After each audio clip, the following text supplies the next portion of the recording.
Hello, art lovers and myth enthusiasts, and welcome back to our channel. Have you ever wondered where that sudden spark of creativity comes from? That brilliant idea for a painting, that perfect melody, or that line of poetry that just flows onto the page? For the ancient Greeks, the answer was simple and beautiful: the Muses. Today, we're diving deep into the world of these 9 radiant goddesses who have inspired artists, thinkers, and creators for thousands of years. Who were they? What did they represent? And how does their legacy still shape our understanding of inspiration today? Grab your favorite notebook and let's get ready to be inspired. In the beginning, according to the poet Hesiod, there was chaos. From this primordial void came the earth, the sky, and eventually the mighty Titans. After a great war, the Olympian gods, led by Zeus, took power.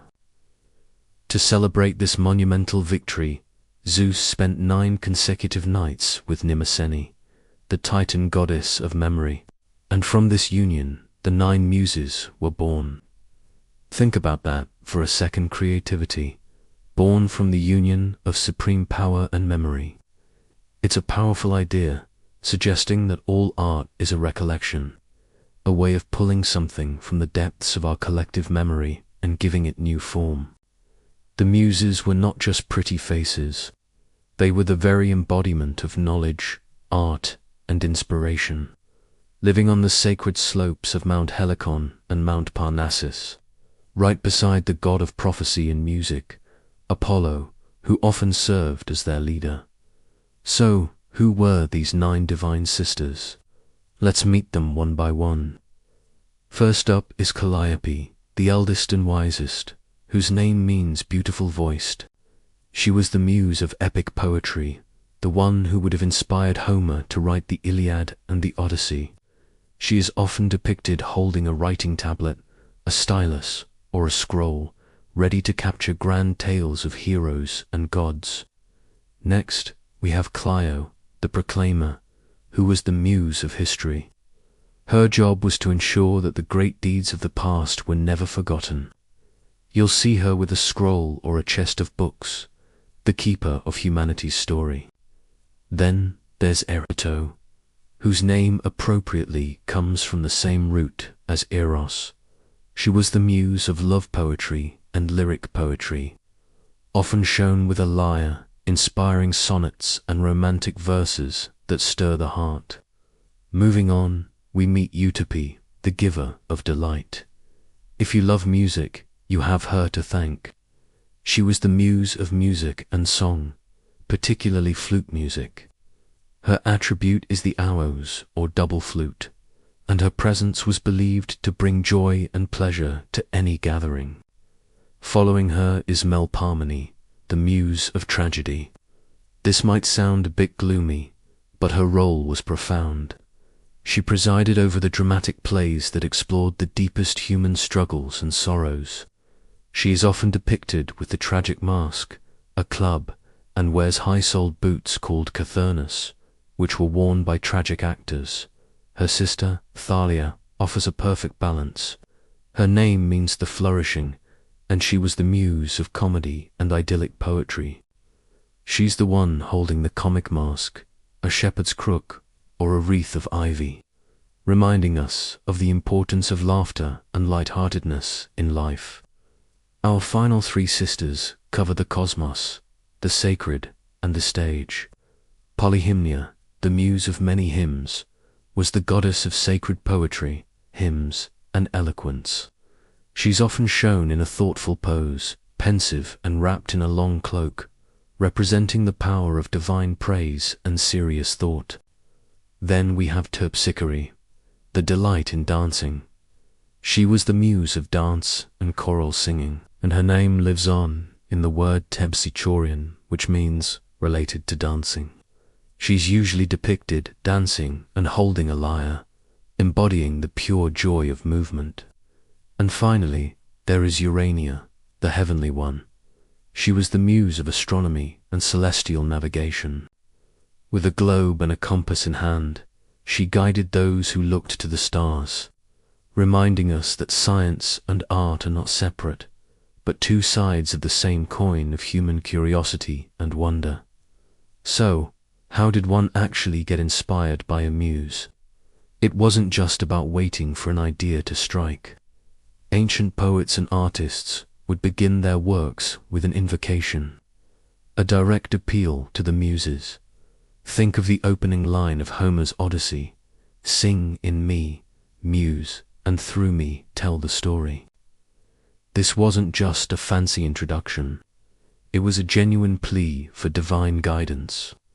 They believed that they were not the sole creators of their work, but were channels, vessels through which the Muses spoke. This act of invoking the Muse was an expression of humility. It was an acknowledgement that true genius came from a source beyond the individual ego, a divine spark gifted by these goddesses. This idea elevated art from a simple craft to a sacred calling, a collaboration between the mortal and the divine. The influence of the Muses didn't end with the fall of ancient Greece.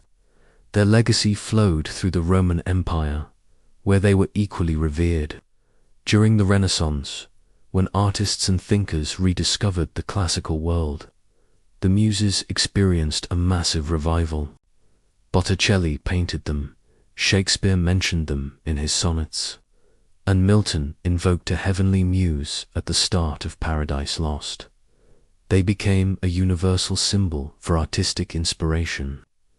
Even today, we use the word muse to describe a person who inspires an artist.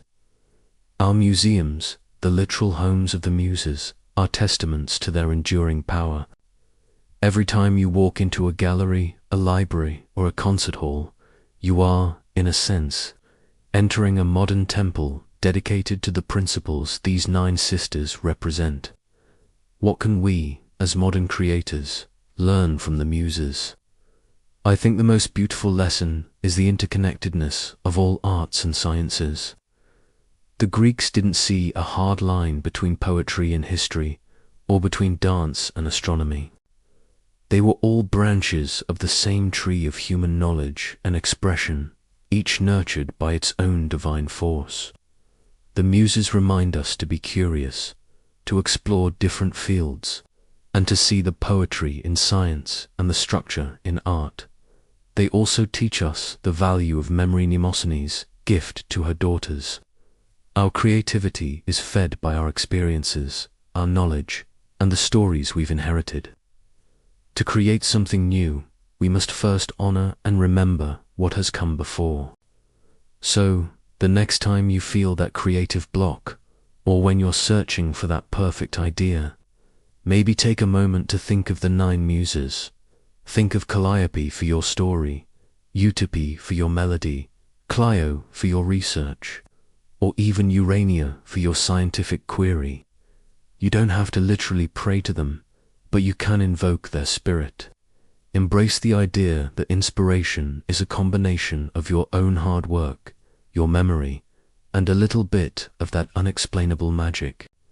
Find your own muse, whether it's a person, a place, a piece of music, or a walk in nature, and let it guide you. The goddesses of inspiration are all around us, waiting for us to listen.